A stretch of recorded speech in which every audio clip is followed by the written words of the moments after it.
I'm Andrew Rebello, and I am the principal at Diman Regional Vocational Technical High School in Fall River, Massachusetts. We service almost 1,500 students in the area, and I'm happy to say that I am a finalist for the National Principal of the Year.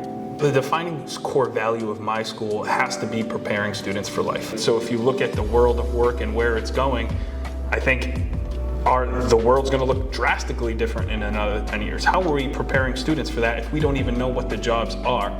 So if we can say, all right, students are going to critically think, they're going to problem solve, they're going to be able to hold a conversation, they're going to be able to think civically. Those are some of the core values that are going to benefit them forever. So I think that's embodied in our school, it's embodied in our curriculums, and at the end of the day, it's embodied in me, because that's what I want students to learn and take away.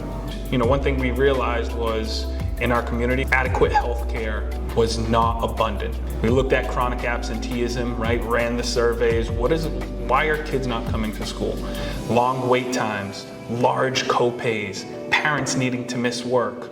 We partnered with a local health center to have a physician on campus in our school every single day. So now students can get that next level of care without missing school, without parents missing work. There's no co-pays associated with the program through the grant in which we received. So now students can get that next level of care without leaving school. So if I'm a student, I go to the nurse, they say you need to get checked out by a doctor. Now they can walk down the hall and go to the doctor's office. It's called a school-based health center. Health and Human Services Department right down the street here in Washington, D.C. gives out grants. So we started the program this past spring. We're getting students on board, but when we talk about reaching the whole child, it's everything, right? If they come in with those foundational needs not being met, they're not going to be able to learn.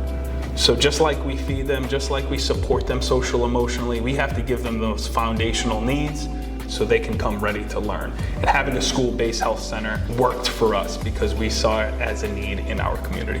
I wish more understood that this is a calling, and we're doing this because we love kids and we love to grow and make our communities better. I think the public could look at principals in that light more of, wow, this person is a beacon of my community, right? He's the gatekeeper of the future of what happens where I live.